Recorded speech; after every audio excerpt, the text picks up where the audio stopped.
Hey everyone, this is Casual Fanatic. Film reviews without the shoes. I'm Luca, your casual viewer. And I'm Cayman, your fanatic.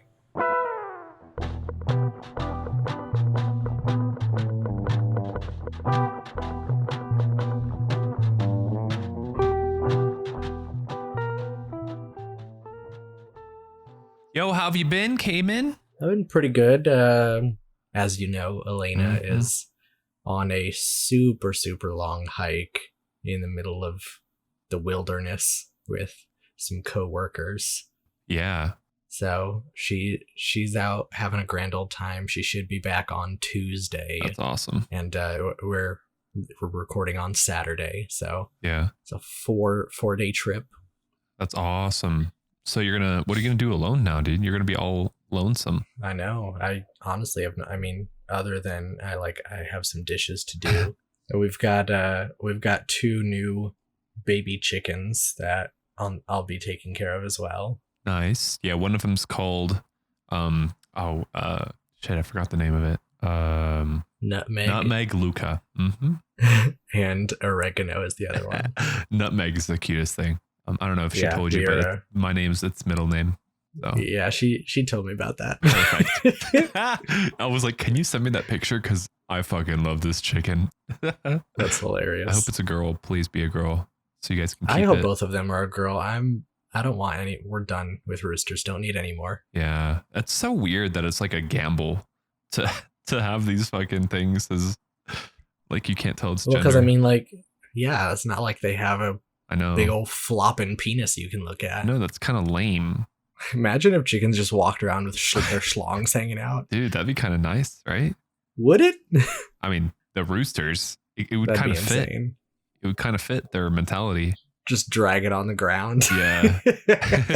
Instead of crowing, just smacking it against something. Ridiculous. Oh, yeah. But yeah, how have you been? I know you were telling me right before we started recording that there was a problem with your RC plane. Yeah. So I was out the gliding field, and this plane, it's like, I want to say maybe 10 years old, if not older. And I was flying it out there, and the way that you control this plane, it has the controls in the back, so it doesn't have like ailerons. I mean, it doesn't have elevators and all that jazz. But so basically the back of the plane, there's like a crack, like a hairline crack going down the plastic fuselage, which is the body of the plane. And if I would have flown it again, I think, dude, if I would have done a hard turn, because it was kind of windy today, it would have just literally just destroyed my plane, and that would have been sad.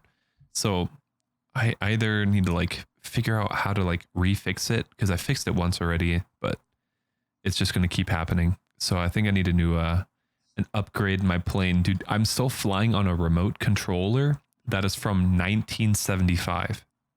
Not bad.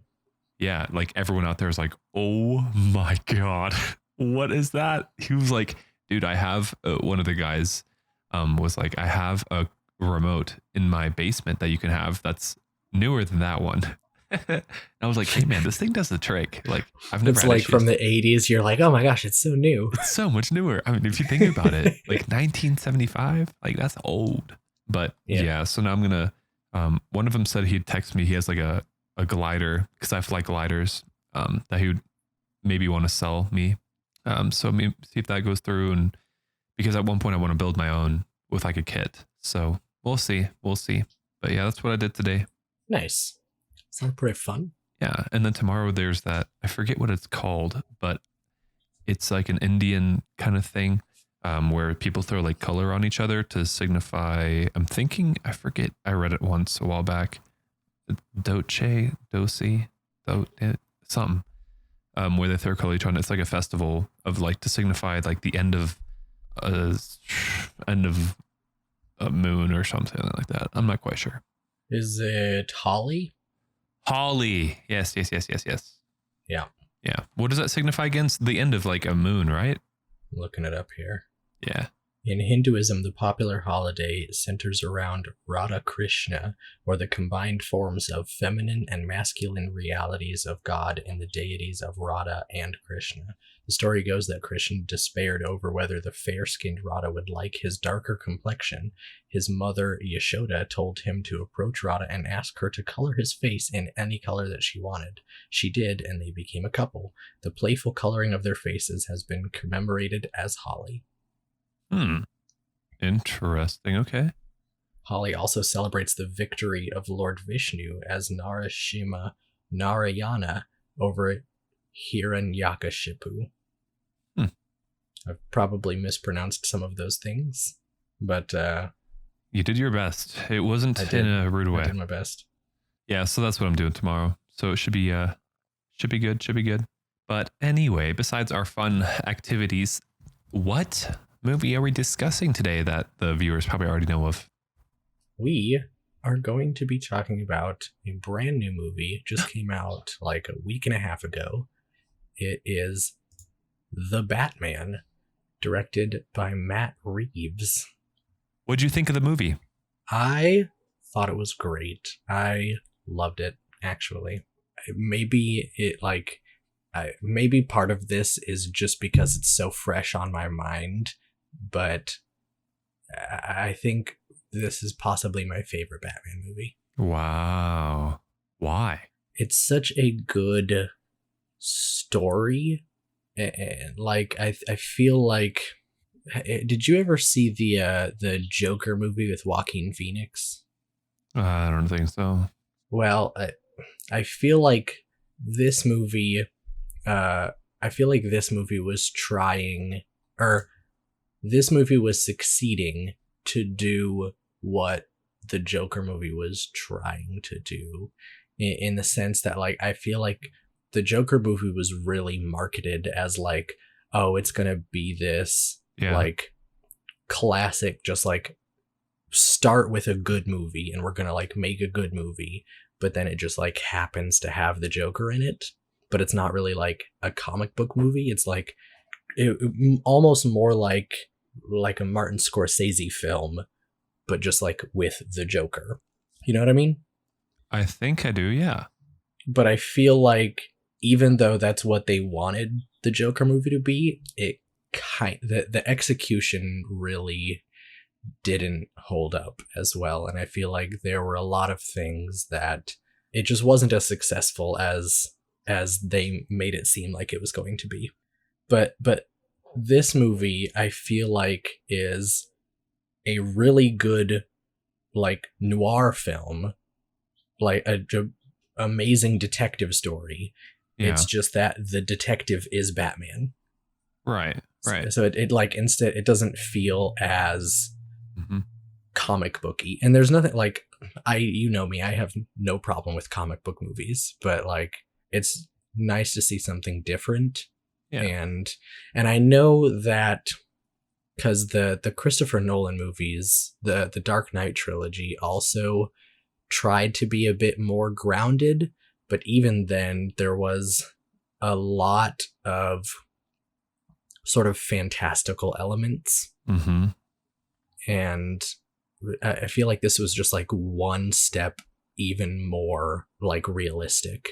Like, just as a quick example, there is like in the Nolan films, when Batman is like gliding across the city, they explain it as like there are like wires or something in his cape that when an electric charge runs through them, it like stiffens his cape up a little bit so that he can glide with it.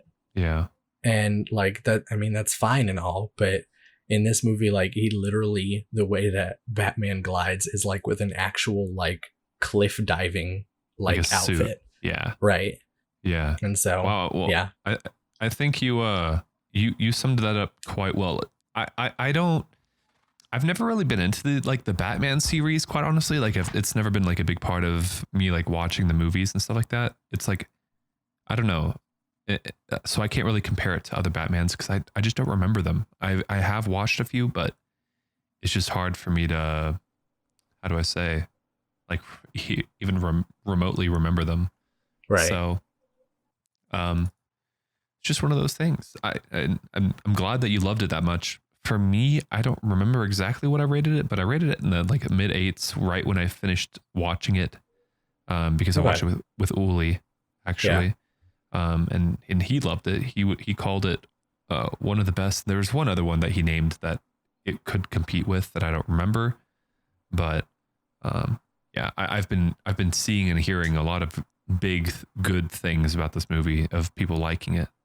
Yeah. So I think for me, like directly coming out of the theater, I was feeling maybe like 9.7, I think. wow.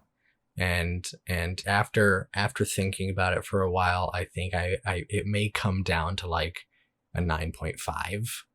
But I mean, that's not too bad of a change up anyway. What caused the change?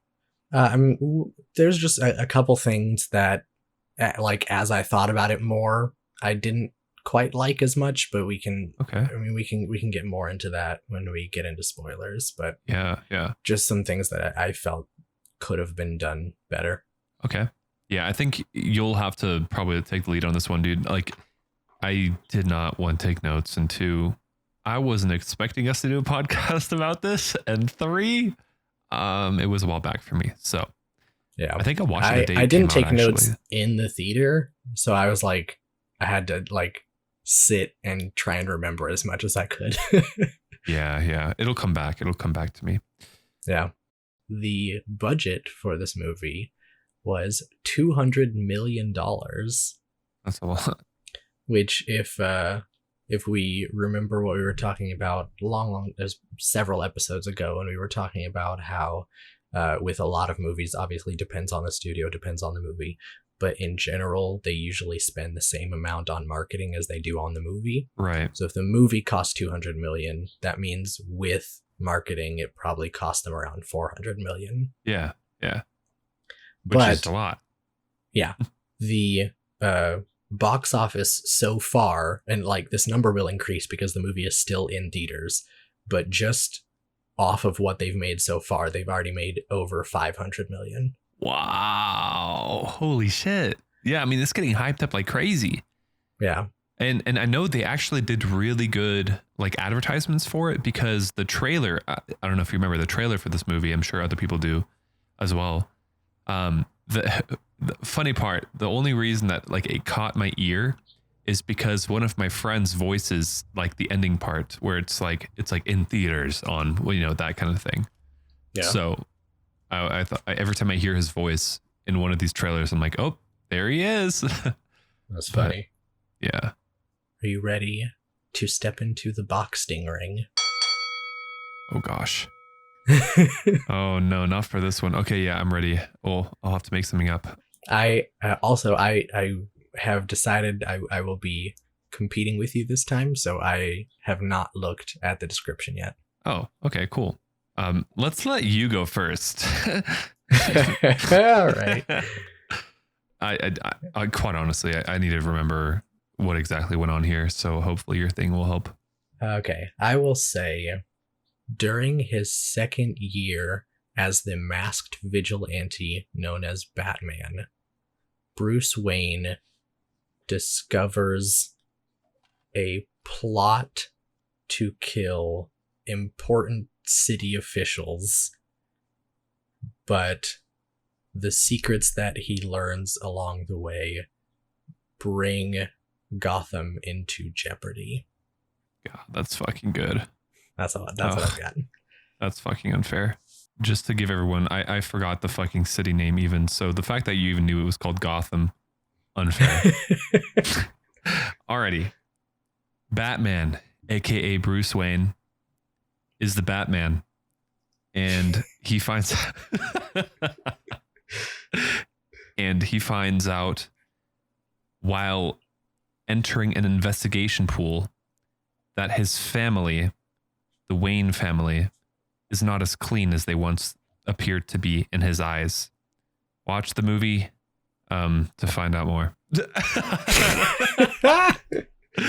Oh, yours was too good.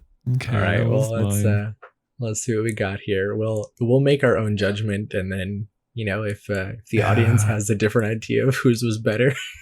Audience, you better pick me, bro. All right. You ready for this? Yeah. In his second year of fighting crime, Oh Batman my God. uncovers corruption in Gotham City that connects to his own family while facing a serial killer known as the Riddler. Oh, okay. You win. It's You the think so? second year. Yeah. Yeah, that was. And it said the Riddler. Did you say the pretty? Riddler? I did not mention the Riddler actually. Damn, I should have said that. You should have. Oh well. I think the second year is a pretty specific detail. And also I said Gotham, which is here, but I never mentioned his family, and you did. So I'd say you're pretty close. It's a 2-1, I'd say.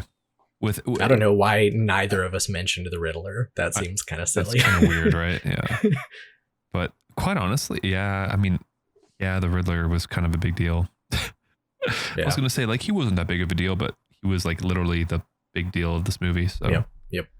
Unfortunate. L. All right, well I'll go ahead and take that one. But yep, you did a fairly good job for not remembering anything. Yeah, I mean, names, dude, it just doesn't work.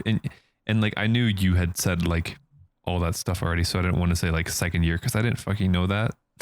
Yeah. But yeah, I should have said the Riddler's name. Fuck. All right. Mention like now, Catwoman. Why didn't the movie thing mention Catwoman at all? Yeah, I don't know. I feel like she was kind of a big deal. No, she was also a big deal. Yeah. Oh. I mean, obviously the tiny little description here isn't trying to like give away the whole movie. Yeah, that's true. Was she a surprise in the movie? Would you say? I don't think so. Okay.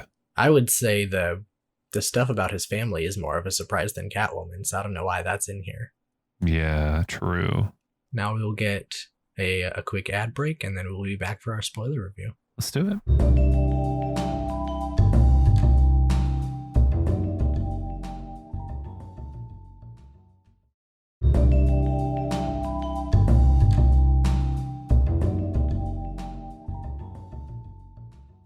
Welcome back, everyone. Hello, everyone. Let's get into it. Hello, everyone. This is the spoiler section. If you don't want it to be spoiled, don't listen. It was real cute. Thanks. I had to change it up too, man. That last podcast, what happened there really surprised me. And if you guys don't know what happened there, please give it a listen. It was really funny. I died laughing at work, low key, high key. So, alrighty. Well, where do we start?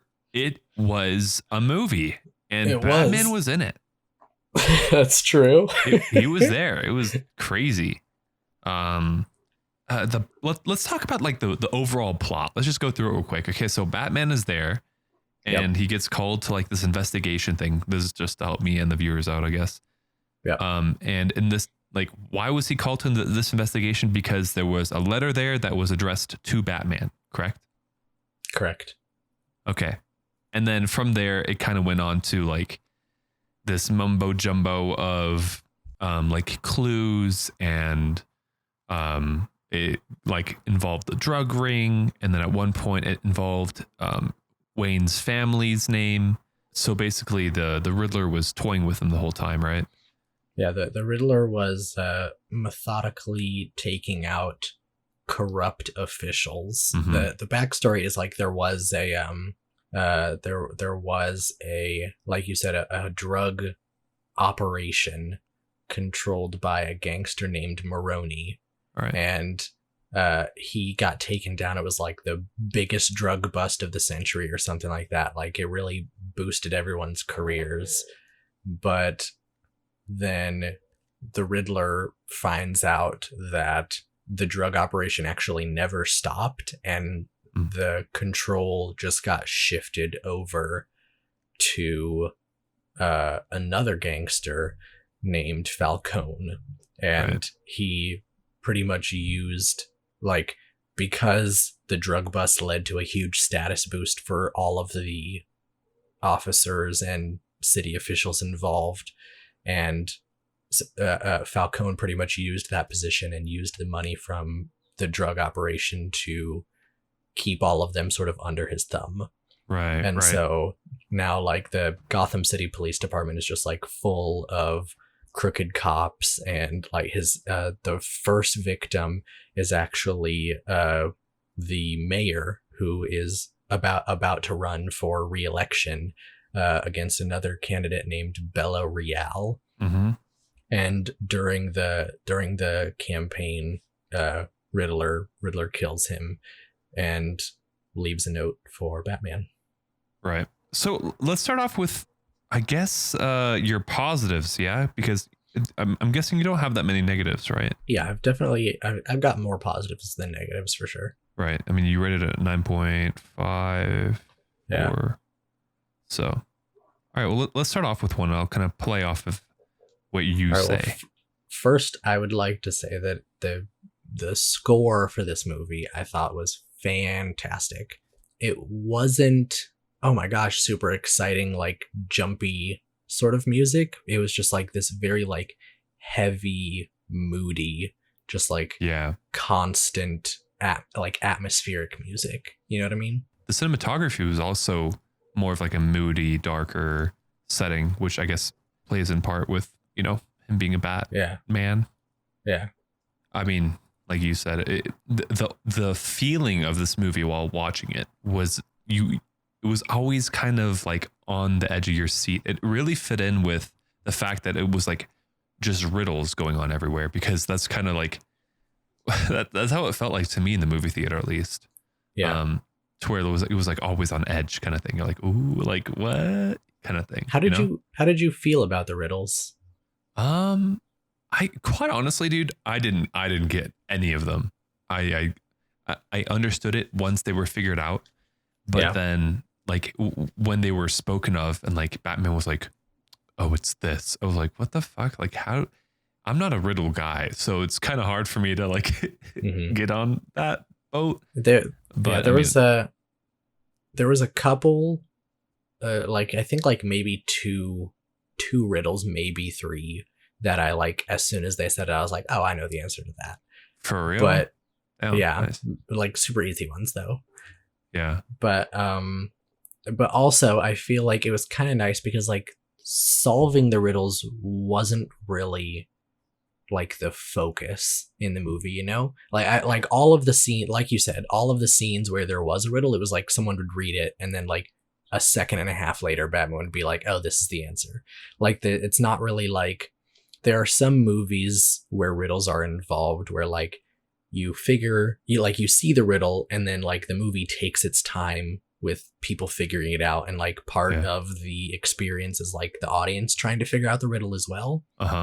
But I feel like with this movie, like the riddles weren't meant for the audience to figure out. They were just there for Batman. You know what I mean? Right. So like Batman was portrayed as this like riddle lover kind of guy, right?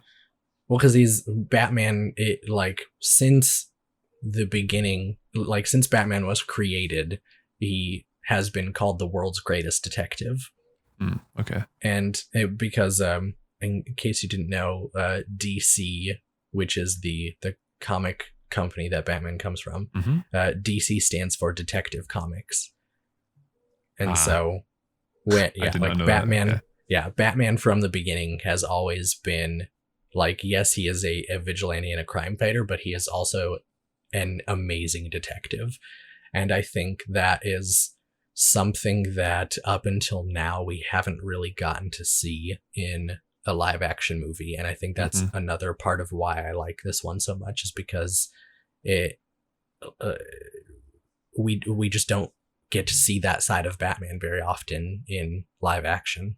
And it was nice to see him like figuring out clues and like going undercover, and like there are even scenes where he's just got like a hoodie and a baseball cap and he's just like walking around listening to people, and he's got like binoculars, and I'm like, that's the kind of stuff that Batman would be doing, instead of just like all of a sudden he just magically knows everything with super intense technology. Like, you know what I mean? Yeah. No, I'm right there with you. Yeah. I thought it was a very enjoyable film for me to watch after we finished the podcast last week, where it dealt with like a super serious spy and all that stuff, where it was kind of like everything that I saw here, the Batman do, like it was plausible. Yeah. If like, it's weird for me to say, like, because Batman isn't like a real thing, right? So people make that shit up, but it was still plausible. You know what I'm saying? Mm-hmm. Yeah. Like even him, like just like literally like jumping off a building and gliding. That is plausible. Now the thing that's not plausible is him like hitting the car and then surviving. Oh yeah, no, he freaking smacked the shit Yeah. when he hit the bottom of that glide. I was like, he dead for show. Right. And then again, like, sure, maybe it was he has a lot of armor on and all that jazz, but mostly But of even everything just that I the saw- concussion, Yeah. Right. like armor or not, you'd have some serious brain damage after a fall like that. 100%. You would most likely be dead. Right. I mean, that's think- just.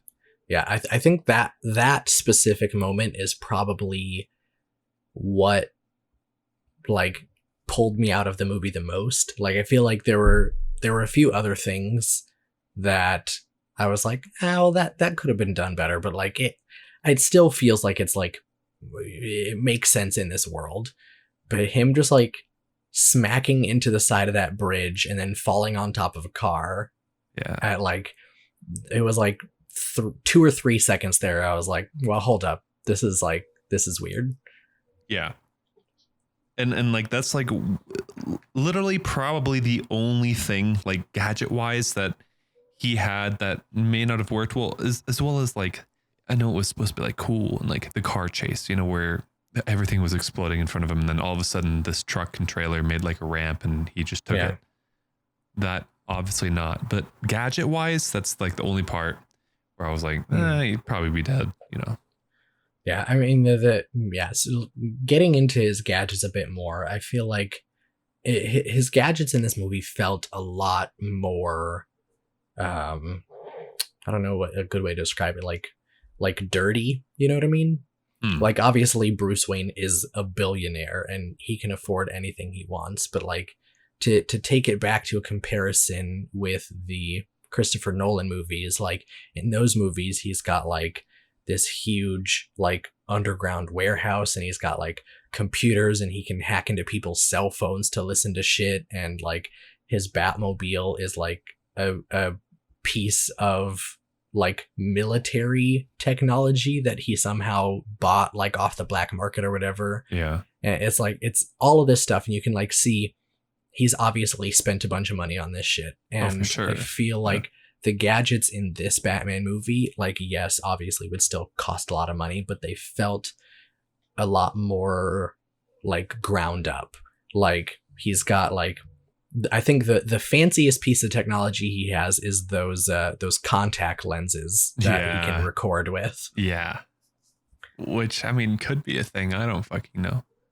I don't think we quite have the capability to make cameras like that, especially with audio recording software as well. The audio and the quality was just way too good. And it was, again, that was one of those things where it was like a face detection, you know, and like enhancing, like that's kind of like we talked about last time, kind of funny. But aside from the contact lenses, it felt like everything else he had, it was just like he just like shoved some like steel armor plates in his suit. Yeah. And he had this little at the end of the movie, there was a little compartment that he had like a shot of adrenaline to like get himself back up. Yeah. And just like things that felt like a real person could do that. Yeah. I can see that for sure.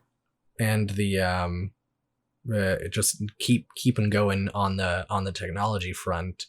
I absolutely like, oh my God, his Batmobile was a fucking monster. It was sick. Yeah. Like the first time it revved up, I was like, this is like, that is legitimately terrifying. Yeah.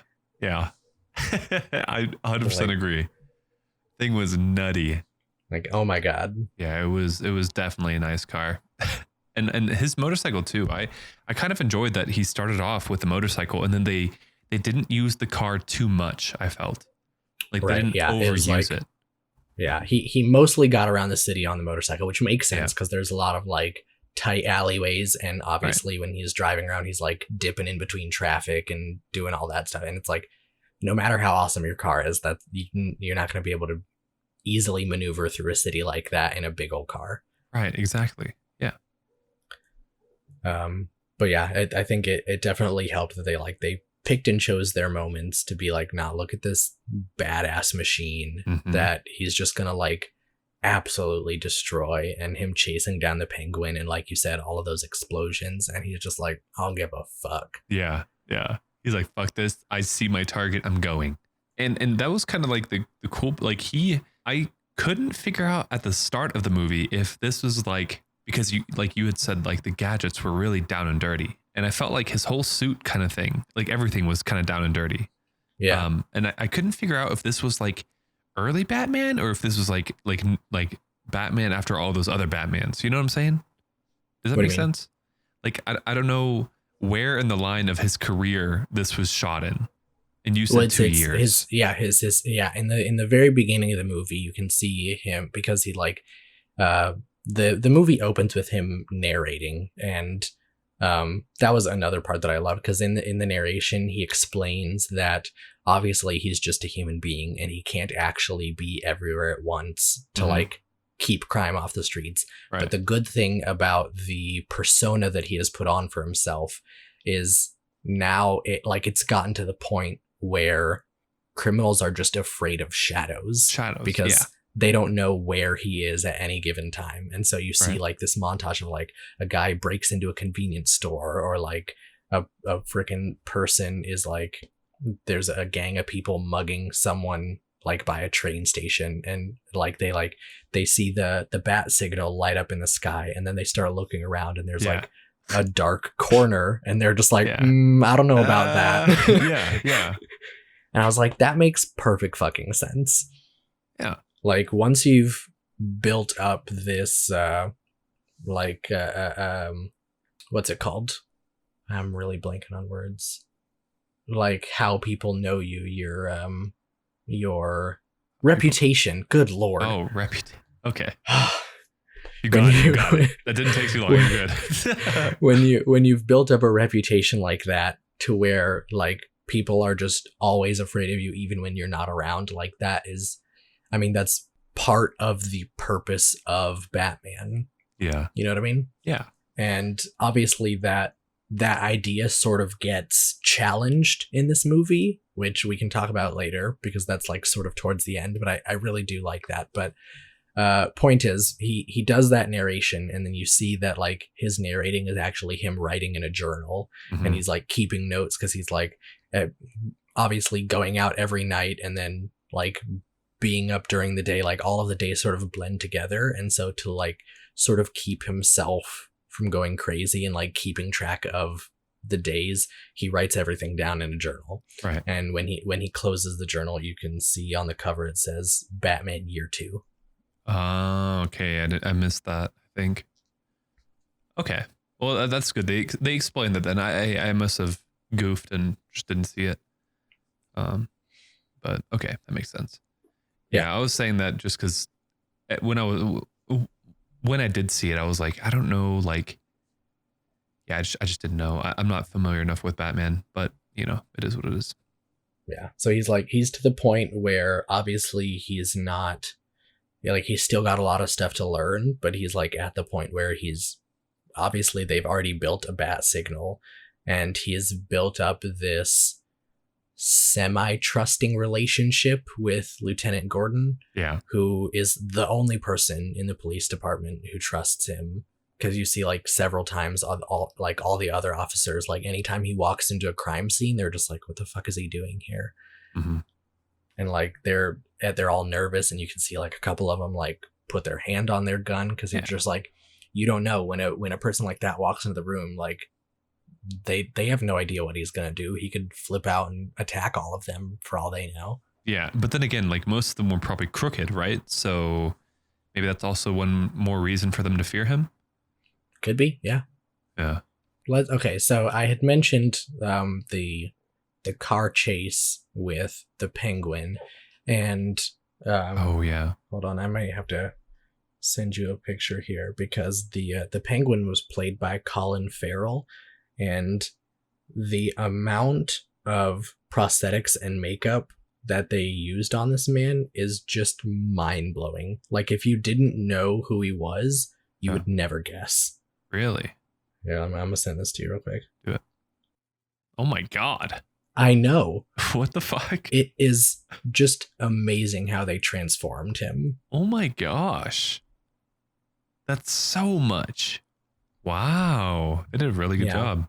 And he was kind of entertaining. I liked the Penguin in this movie. Yeah. Because he's like, obviously he is a criminal and a bad guy, but he also is just kind of like doesn't really care. Because I like, obviously he is the kind of criminal that like thinks he's above the law because of how much money he has.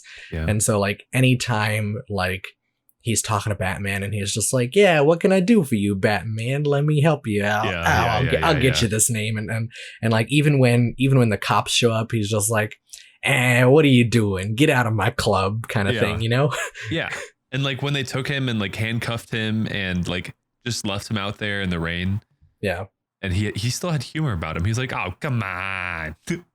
He's like, what am I supposed to do now? Yeah. Great character. I think he was probably one of my favorites in the movie. Of course, I guess Batman is number one favorite just because he is that. Yeah, and it really set up the this sort of dichotomy between the Penguin, who is sort of like more of this carefree kind of a criminal, versus Falcone, who is a very straight-laced gangster, and he's the kind of guy who like he's like sitting there smoking and playing pool, and then you come in to talk to him and he's like asks everyone to leave the room so that he can murder you. Right. Straight up killer. Yeah. What was that thing that dropped the movie for you 2 points? Okay, so one of the things that I did not like was the reveal with Thomas Wayne. Like because halfway through the movie there's like it's not really it's a very authentic feeling twist, and I'll like briefly touch on again with the Joker movie because there's also a twist in that movie, but the twist in the Joker movie feels very forced, and it's just like you watch the movie and then like 3/4 in they're like, psych, this thing actually happened way different than you thought it did, and it's just like, well, why, like what the fuck is this about? But in this movie it's like it's set up and he's like following the Riddler's clues, and he ends up at the orphanage that his parents had helped build, and inside he finds out that his dad Thomas Wayne had hired Falcone to kill a reporter in order to cover up the fact that Martha Wayne, his wife, was struggling with mental illness. And that like you can see it like really shakes like Bruce's world, because his entire identity is built around the death of his parents, and he has this idea in his head that his father was like such a positive role model for the city, and then to see this that his dad had someone killed is just like, it's earth-shattering for him. And it's like this big thing, and I really liked that, but then the movie didn't really commit to it, and then like 2 scenes later he goes and talks to Alfred in the hospital, and Alfred is like, oh yeah, no, your dad didn't know that he was gonna kill the reporter. He just like told him, he hired the guy to tell him to shut up, but he didn't know that he was gonna kill him. Right. And so it's like kind of backing off of this and being like, oh no, don't worry, your dad was still a good guy. And I just like, it felt like a little bit of a cop out to me. I feel like it would have been a lot stronger if we had to like watch Bruce Wayne deal with this revelation and be like, no, actually my dad was like kind of a fucked up dude. Right. That's kind of what I was hoping for too, right? When I noticed that, I was like, oh gosh, like I wanted to see Batman dealing with the struggles that, you know, everyday people deal with, now having all of that flipped on its head because he's not the good guy, he's a bad guy. So maybe Batman should have like deteriorated, not like, like actual but like emotional deterioration, and then like figure out how to deal with it within the movie and like face it head on, and then do right for the family name. That's kind of what I thought it was going to go for. But like you said, it was like the easiest cop out where it was like, oh no, just miscommunication. Right. You're like, oh, okay. And so that kind of rubbed me the wrong way. And then another thing that I didn't really understand and wasn't a fan of is throughout the entire movie, the Riddler's plan is to slowly kill off all of these corrupt officials and then like figure out like, oh, who is the informant that led to the Maroni case being busted, and like all of that stuff, and like someone in the mob is working for the cops, or the cops are working for the mob, and there's this connection that Batman has to figure out. And while he's doing that, it's like this time limit, because like every single day the Riddler is out there killing another person. And it's like, yeah, you have to stop him from murdering, but also every single time he murders someone, you figure out, oh no, this person was actually a bad guy and they were working for the mob, or they had like twisted the judicial system to send money to a bunch of bad guys or something like that. Right. But then after an entire movie of him focusing on the corruption of Gotham City, his end game is just like, I'm going to flood the entire city, killing hundreds of people. Weird, right? And then when these people try and run away from the water and get up to a higher ground, then I'm going to have some of my followers hide out and like shoot at them.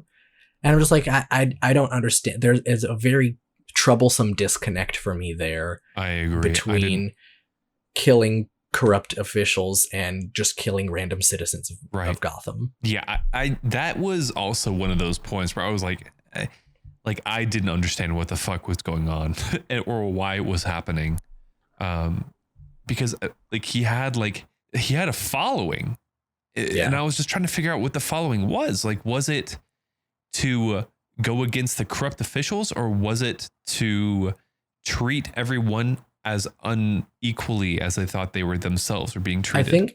I think they were focused on the officials, because it seemed very clear that they were specifically there to kill Bella Real, who was also running for mayor. But they, like, there was never any point where you see like, oh, Bella was also corrupt and that's why they're killing. Like, no, it was just like, oh, this other person's running for mayor, we're gonna kill her as well. And like, even if it was just the reason why it like makes it even more confusing is like, if the point was just to kill the other mayoral candidate, that is a job that they really only needed one other person, but they literally had like 20 guys up there. And so that just makes me think it's like, you don't need 20 people to kill one person, which says to me that they were up there just planning to shoot random civilians. Yeah, which is fucking weird. That just doesn't make any sense to me when you look at the rest of what the Riddler has done throughout the movie. Right, exactly. And also like another thing, because one of his end games was to get the Batman, right? Because he was the ultimate bad guy, right? Well, and that was because the Riddler, the reason that he has been sending letters to Batman is because he thought that they were on the same side. The Riddler thought that he and Batman were fighting corruption together, and that like every time he sent him a letter that he was helping him, and it was like, oh, thanks, like I wouldn't have been able to kill this person without you, you really helped me out, kind of a thing. And that was like, it was such an intense scene, first of all, because you start to see like how actually like fucked up in the head the Riddler is. And there is, I don't know if maybe this is just me, but there did seem to be a sort of hint of autism there in the way that he was acting.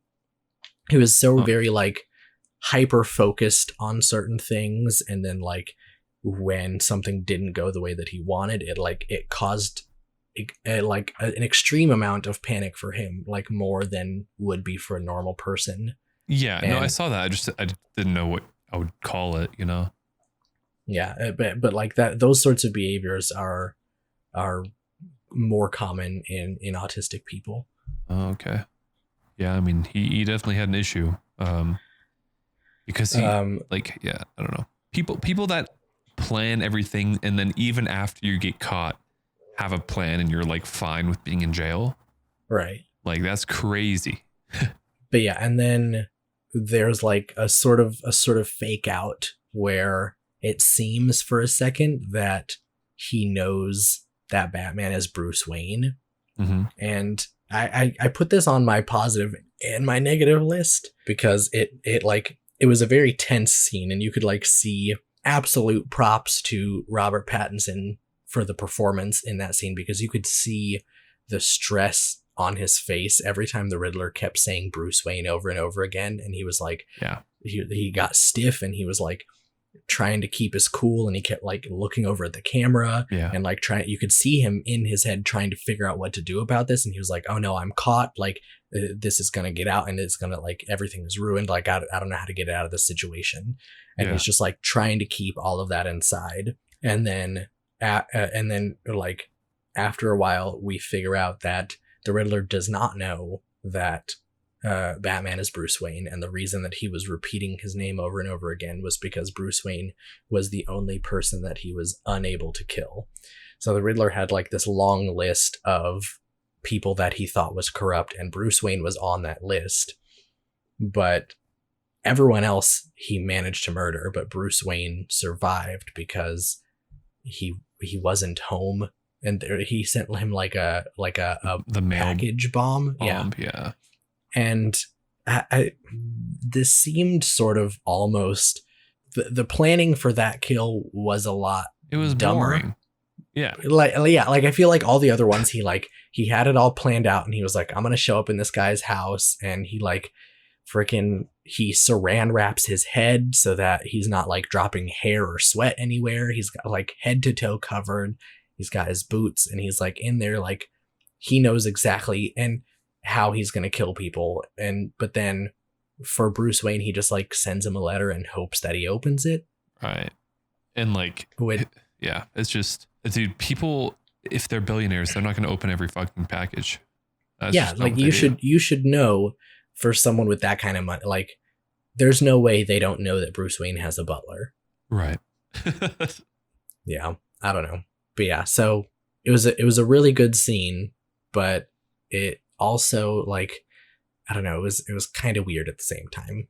Yeah, no, I'm right there with you. It was. And the fact that like he could open it, like look at it, understand that it was a bomb, and then throw it enough to like still survive it is also another thing where I'm like, really? Like there was a lot of people being way too close to explosions and not dying. Yeah. Because the same thing happened with the I think it was the district attorney, or no, I think it was at the DA's funeral, and then that other guy like it drives his car into the chapel, and right, which was weird. He's got the bomb around his neck. Yeah, and that was also a really cool scene. But then it ends with the bomb blows up, and Batman is literally standing right in front of it, and like it throws him and it knocks him out, and you can like see that it hurt him, but also it didn't do any lasting damage. Right. And it made it even more obvious with another problem that I had, was because the bottom of his face is completely exposed, and the amount of danger that his face is in, and yet he just somehow never takes any damage.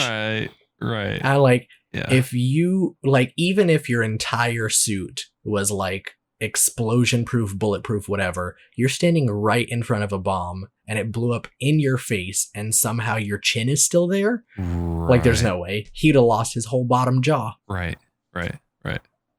And the same thing with like, there's a really cool fight scene where he's like in a dark alleyway, and all the thugs have like machine guns, and you see, obviously because his suit is bulletproof, he's just like walking up to them and just like punching them, and it's so brutal. Yeah. But I'm like, how insanely lucky is it that not one of those machine gun rounds just like It hit you kind of right in the jaw? penetrated it. Yeah. Like if someone just barely aimed at your head, the chances of you getting shot in the mouth are like, how could you have such a big weak point in your outfit? True.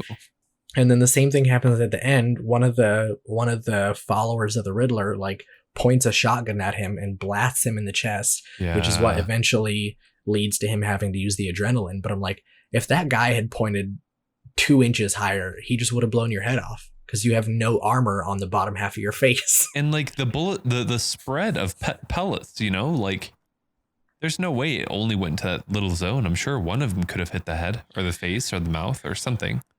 Yeah. So he just gets really lucky with his head. But Yeah. I mean, even when he's fighting those guys at the very beginning, right? Do you remember that? Like he was like fighting what, like 7 people at the same time kind of thing? I don't think any of them had guns though. No. But like they were still like hitting him with shit, right? And yeah, for sure. Even if you get hit with something and let's say you have armor on, it's still going to go through the armor relatively, no? Unless you have the force will, yeah. Yeah. I think that just comes down to like training and being able to take a hit. Right. I did like the character development in this movie. I came into it without knowing anyone, without knowing what the plot was, anything was going on. Yeah. I mean, they were the development, even if they weren't on screen for a long time, it was well done. And I think that's props to good acting, you know? Yeah. But I don't think like they forced anything on the viewers. I don't think anywhere I felt like kind of like cringe, like you don't need to be doing that and this and that. That one stripper lady that was like, you know, taken away and then like Hanukkah. found fucking killed in the body bag. Crazy. But they didn't linger on that. Like that wasn't even like a big part. And that was probably like the only dead person that we saw besides the other people that were targeted, but you know. Right. Yeah. Okay. So that brings us into a whole nother section that we have not even touched on yet. But first, I have one more comment. Something that I really liked about Batman, and then we can move on, which is that this is the only time when Bruce's eye makeup has been addressed. Like in every other movie, it just like magically vanishes. Like when he has his cowl on, you can tell that he has eye makeup because obviously the mask doesn't go right up to his eyeballs. Like you need a little bit of space for like your eyelids to move and stuff like that. Yeah. But and in other movies, it's like mask on, eye makeup, but then the second he takes the mask off, it's just mysteriously gone, and they never address that in any other movie. And they did here. But yeah, in this one, he takes his mask off, and you can see like he is painted black around his eyes so that it blends in with his mask. Yeah, and I'm just like, there we go. That wasn't so hard. Oh, I thought that was normal. Yeah, no, that's not normal. This is the only time this has been done. Oh wow, what the fuck? Okay, yeah, that makes sense. You should probably take your makeup off or have some on at least. Why didn't they do that in any other ones? I wonder. I guess they just thought it would be too silly to show Bruce Wayne with black eye makeup. I mean, that's how it's done, no? Yeah. Yeah. But anyway, you had mentioned Annika, who is the roommate / girlfriend. We don't really know their relationship exactly. Right. Yeah, I thought they were girlfriends. But, of Selina Kyle, who is Catwoman, who we have yet to talk about. So let us talk about Catwoman. What did you think? I thought Catwoman was a badass bitch for like, not really. It didn't look like she had much like fighting experience, so to say, but she had the gadgets and stuff like that, you know? Yeah. So I mean, not like gadgets. She just like, I mean, she grappled down into that one person's mansion from the roof. So like, yeah, I was like, damn, okay, cool. Badass bitch over here. But she also is like, her disguise is just like a ski mask that she cut some holes in. Yeah. That was the one part where I was like, because I know I've seen Catwoman in like other movies, right? And she has like a whole outfit, right? Yeah. But no, I thought she was a great actress. She was an emotional actress, which was nice to see, because Batman is kind of displayed as like this guy who has like no emotion, hard as a rock, you know?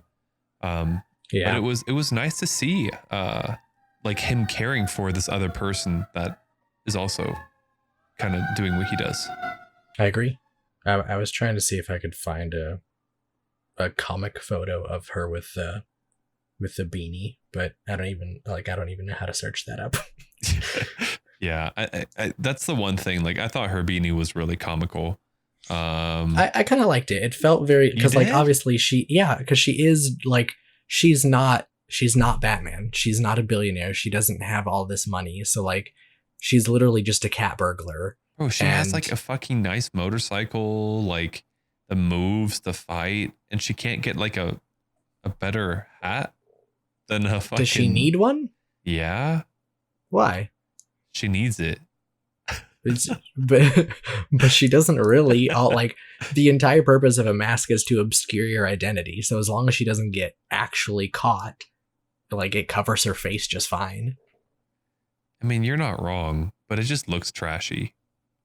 I don't know. I kind of liked it. Yeah. I mean, I like the raw style that she went for. Like, she didn't give a fuck what he was saying either. Like, she was out to kill kind of thing and trying to get information. So I respect that, like.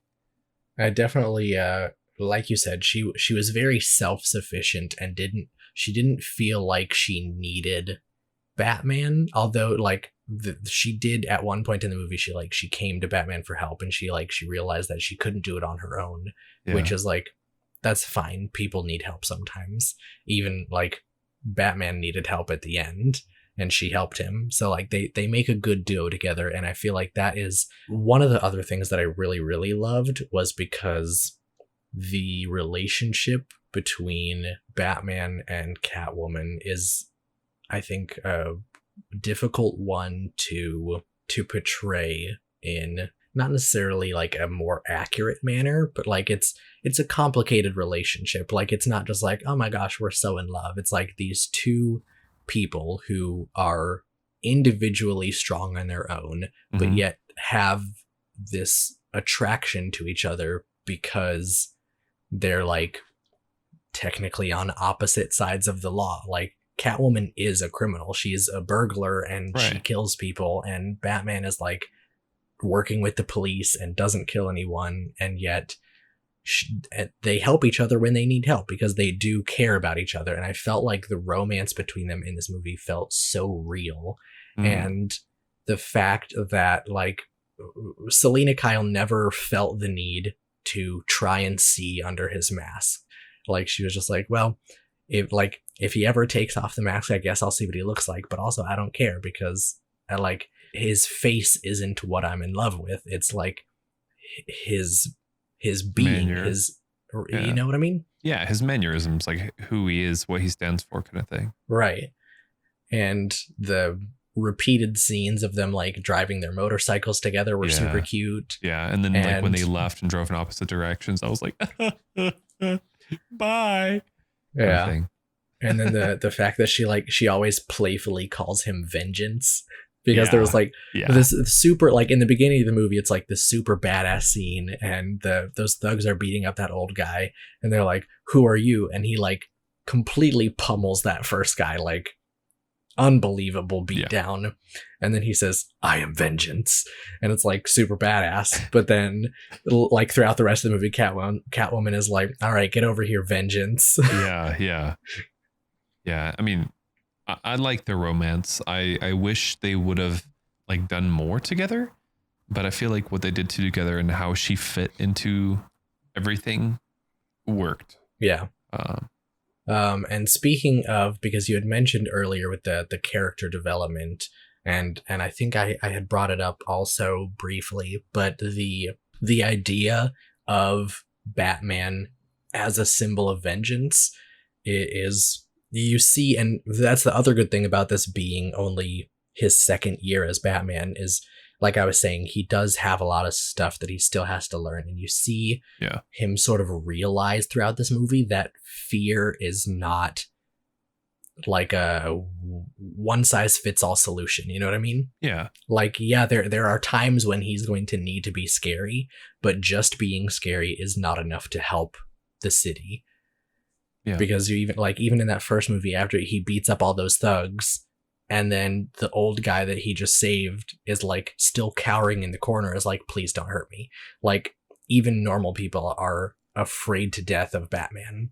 Which what do you think of that? Yeah, I think that like that's a problem, and I think he realizes that that's a problem towards the end, especially when he beats up one of those Riddler guys at the end, and they pull his mask off. And they're like, who are you? And then he also says, I'm vengeance. And you see Batman like clicks in his head and he's like, oh, no, like, this is not who I need to be. Like, yeah. And so then he starts to try and infuse his Batman identity with more hope. And so instead of just being fear and vengeance and this terrifying vigilante, he wants to become a symbol that the city of Gotham can look to for protection and feel safe and feel like, unless you're a criminal, like, obviously, but like for the normal everyday citizens of Gotham, he wants the symbol of Batman to be a positive one. Yeah. And I think that it was very nice watching that part of him change throughout the movie. Interesting. Yeah. I mean, you said it all. I completely agree. I can't really say anything against that. Like, doesn't the public also like him at one point? I don't know, because like I think like they don't really focus on the election in the movie, but I think that it was even brought up during the debate that we saw on TV at the beginning of the movie, where the guy who gets murdered and the woman who ends up being mayor at the end are talking about how like crime in the city has risen and the police obviously aren't doing enough because there's a freaking masked vigilante running around every night beating people up, and like that's not how the criminal justice system should work. Yeah. And so like, although like no one tries to arrest Batman, like they recognize that he is a problem, and like if the city was better, he wouldn't be necessary. That's fair. I mean, that's Gotham as like a whole. Right. I have one last minor thing that I didn't like, which is at the end, after Batman saves the day, there's a short scene with the Riddler in prison, and then you see like another prisoner starts talking to him, and he is like, hey, don't worry about it, you'll do better next time, let's be friends, kind of a thing, you know what I mean? Yeah. And at first I was like, who the fuck is this supposed to be? And then like at the end of that scene, he has like this maniacal laugh, and I was like, oh my god, like is this the fucking Joker right now? Like I just like, I'm so over the Joker. He's literally in every single movie, and I'm just like, Batman has probably one of the biggest rogues galleries in comic book history. Like there are so many Batman villains, and they're all pretty interesting. Like I mean, don't get me wrong, there are some lame ones too, but there are really interesting Batman villains that I feel like could be explored and have not been explored yet. But for some reason, they just keep going back to Joker. And I mean, the Joker's just as famous, no? I mean, he's the most famous, but like, it just feels like it's taking away from it. Like I'm just done seeing the Joker for a while. I feel like I'm okay if he comes back like 5 Batman movies from now, but we had Jack Nicholson as the Joker, and then early 2000s, the Christopher Nolan trilogy. Obviously, only The Dark Knight had the Joker in it, but like The Dark Knight is the most famous movie out of those three, and everyone talks about freaking Heath Ledger and how amazing he is. Right. So like that was a big deal with the Joker, and then we had the Justice League, and that was a whole mess. But like there was the Suicide Squad, and those take place in the same universe. But like that, we had that Joker, and then there was the Joaquin Phoenix Joker, which was like a solo thing, and it's just like so much focus on the Joker, and Yeah. I just don't. I'm just done. Like, let me see freaking Clayface, or like bring Poison Ivy back. Like, I freaking love Poison Ivy. Yeah, I don't know Like, any of they're- these. I'm saying, but like, there are so many good Batman villains, and I just would like to see them instead of the Joker. Damn. Yeah. No, I mean, I get that. Makes sense. But I will temper that statement with Matt Reeves, the director, said in an interview that even though the Joker appeared in that scene, doesn't necessarily mean that they're planning on putting him in the sequels.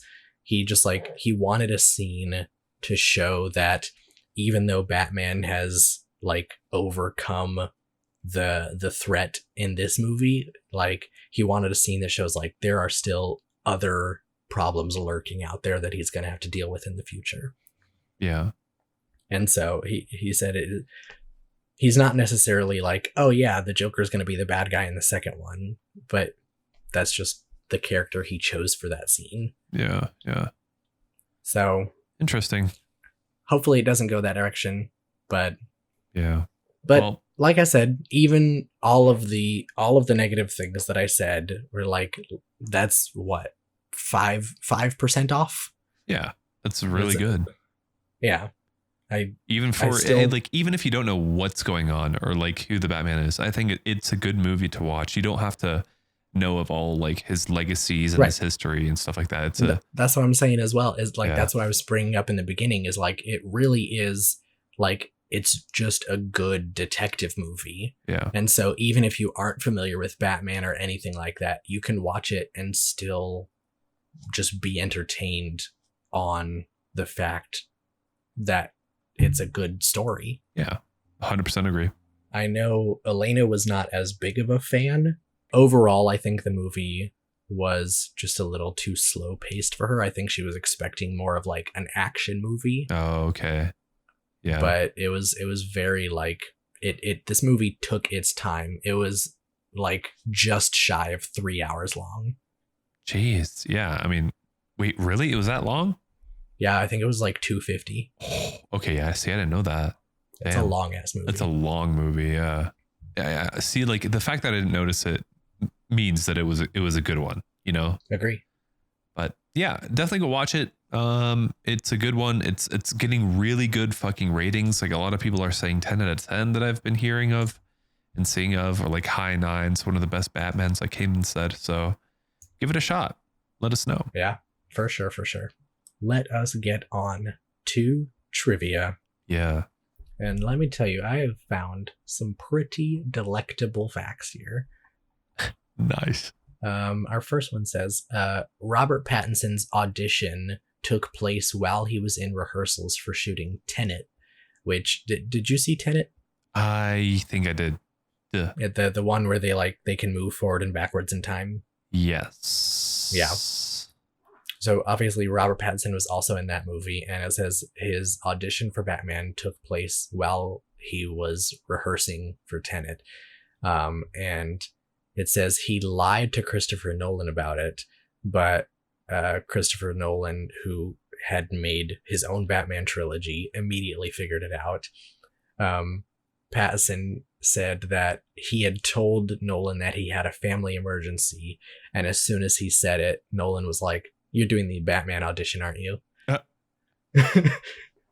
Damn. And then it says when Pattinson was told that he got the role for Batman, the day before principal photography for Tenet, he was surprised that Nolan also knew and congratulated him, even though Robert Pattinson hadn't told anyone about it yet.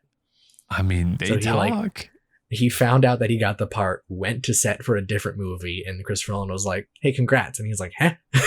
Wow. Wow. That's so cool. And that just tells you, like, it's a whole network, bro. Like, even For before sure, you for sure. know, other people know. Yeah. It's kind of wild. This next fact is something that we actually touched upon in during our spoiler review, which is that this is the first version of Batman to directly address the black eye makeup under the cowl. In Oh. previous versions of the film, the makeup just disappeared when Bruce took his mask off. Director Matt Reeves said, "I just loved the idea of taking off the mask, and under that there's the sweating and the dripping and the whole theatricality of becoming this character." Yeah. It felt really real rather than Yeah. like, fake and pampered. His Bruce Wayne was also very different from previous adaptations, because usually there's like this very strong sort of bicameral character where when he's Batman he's super serious and he's a crime fighter and all that, and then as Bruce Wayne he's like a billionaire playboy, like going to parties and all that stuff. But in this movie, like Bruce Wayne was like a recluse. Like everyone knew about him, but like he never came out of his tower. And every time he like showed up at a public event, people were like, "Oh my gosh, we haven't seen you in so long. Like, could you talk to us and like let us know what's going on in your life?" Because he just like completely shut out the public.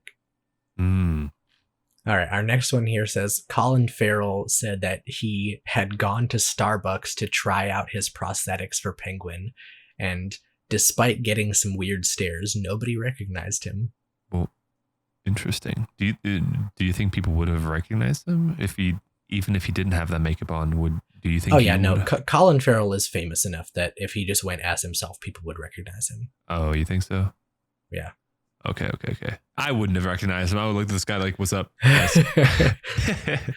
Matt Reeves stated that this version of the Riddler was partly inspired by the infamous serial killer Zodiac, who operated in California in the late 1960s. Oh, except for the fact that, his riddles basically couldn't be solved. Yeah, also the Zodiac recently. killer never got caught and the Riddler did. Yeah, exactly. Which is kind of fucking wild if you think about it, right? Like, I don't know. Robert Pattinson said of his Batman, "Bruce is obsessed in being Batman. He has no desire to be Bruce and wants to just throw it away. He hasn't gotten over being the 10-year-old boy who, in his mind, let his parents die. For him, being Batman is like some strange kind of therapy, and he thinks that this is the way he can save himself, by living in this kind of Zen state as Batman, where it's just pure instinct and no emotional baggage. It feels like he has a death wish going out every night, and I always get the impression that he wants to keep recreating the night that his parents died. In his mind, every single person that he fights is the person who killed his parents." Oh, wow. That's deep. That's an interesting, thing to know. Wait. So he didn't know at that point who killed his parents still? That's like just part of Batman's story as a whole, is like his parents died, but he doesn't have anyone to blame for it. He doesn't know who did it. It was like, because it was only them in the alley. It was him, his parents, and the person that killed him. And he was 10 years old at the time. So the person ran away. And like, what are you going to do after that? That's true. Yeah, you can tell I'm not very versed as Batman. So That's all right. I'm here for you. Thanks. The last two punches in the train station scene, where the victim was already unconscious and Batman says, "I'm vengeance," were Robert Pattinson's idea and were improvised. He said, "I wanted to say it as the guy was losing consciousness so that it goes into his dreams. He said, I really wanted his future to be really, really damaged." Oh my gosh. Fuck. All right. Nice. Damn. I mean, dude, it worked. I think it would have worked for sure. Yeah. God damn. What a beast. When asked if he had taken anything from set, Robert Pattinson revealed that he repeatedly took socks that his character was wearing, and Warner Brothers noticed. He said, "I did get a lot of socks, and I kept getting a talking to from Warner Bros. They'd say, it's fine to have a few, but you take them every day. How many socks do you need? Because we've been shooting for a year." Oh my God. Man's down bad on socks. That's me. Oh, that's too funny. And our last piece of trivia here. To allow Last one. Reeves and Pattinson to communicate on the set across the COVID-19 barriers between them, they were both outfitted with earpieces and microphones. Reeves said, "We were always directly connected, and it's weird because we were physically distant. I could talk to him very low, and I think that we were in each other's head. That had a particular effect." And according to Robert Pattinson, there were times when, while the cameras were rolling, Reeves' mic would be accidentally left on, and Pattinson said, "You could hear his little reactions. If it was a tense scene, you would suddenly hear his breathing accelerate. Sometimes it would be really distracting, but sometimes I actually quite enjoyed hearing his real-time reaction. Oh, I've never wow. been so close to a director's perception of what I was doing before, and it was strangely intimate experience." Oh my gosh, that does sound intimate. I don't know if I could do that. That's crazy. I definitely couldn't, No shit. I'm already like, I could never act in my entire life, but if I ever did act, hearing someone reacting to my acting while I'm doing it, Yeah. That's kind of crazy. I couldn't do it. Nope. I don't think so, at least. And dude, if you were in my ear and you were like, if I was the one acting and you were in my ear, bro, you would have so much breathing shit going on. You're like, yeah, honestly, if you were doing something, I'd be like, yeah. Even playing video games, like I could hear your heart rate go up. Wow. I don't know how Elena doesn't just constantly hear me from across the house, because I'll be playing a game and just be like, Yeah. No, that's when we play together sometimes. I'm like, are you okay, dude? Like, yeah, I'm fine. Okay. yeah, I mean, I am. I don't know. Something like my breathing just goes. It just ramps up. Yeah, like crazy. Man, those are good. Those are fun little facts. I like the sock one the most. That was The definitely, socks were great. that was fucking solid. I just imagine like the costume designer, like every day he shows up and they're like, "I have your whole outfit here except for your socks. What happened to them?" And he's just like, "I don't know." Who took my socks? And then they have to like go and get more socks. Yeah, wait. That's also kind of crazy that they give him socks to wear. Well, what would you think that actors just like wear their own socks onto set? Yeah, I mean, usually they have like pants covering it. No, like I don't know what the Batman socks look like. I feel like if you're on a big budget set like that, like all of your clothes are paid for by the company. Even the undies. Who knows? They That's might true. give him his own undies. That's true. Yo, hire me so I can steal some underwear. Fuck socks. I'll steal underwear. Do you have any trash facts? Those are always. I do not. Even the ones that I didn't include here were just like decent facts. Fuck. Okay, I'll take it. Here, I'll give you a made up trash fact here. Yeah, please. Robert Pattinson is playing the Batman, and he previously played Edward in the Twilight series. Whoa. This is a reference to the fact that historically vampires are said to turn into bats. Imagine. No, dude, you could probably put that on there and actually confuse some people. That's not a joke. But yeah, that was the movie and our review of it. Yeah. So now we would like to say, for the audience, we want to hear your thoughts, Yes. especially with this 3-hour movie. I'm sure it was quite intense. If you guys have had the opportunity to go out to the theater, obviously everyone like be safe. Be safe. There's still problems with COVID. If Yeah. if you're not feeling well or you live with people that are potentially high risk, like Don't maybe do it. don't go to the theater, wait for it to come out on streaming. Yeah. But yeah, be as safe as you can. But if you are able to, try and go see this movie, because we really enjoyed it. Yeah. And after you've seen it, let us know what you think.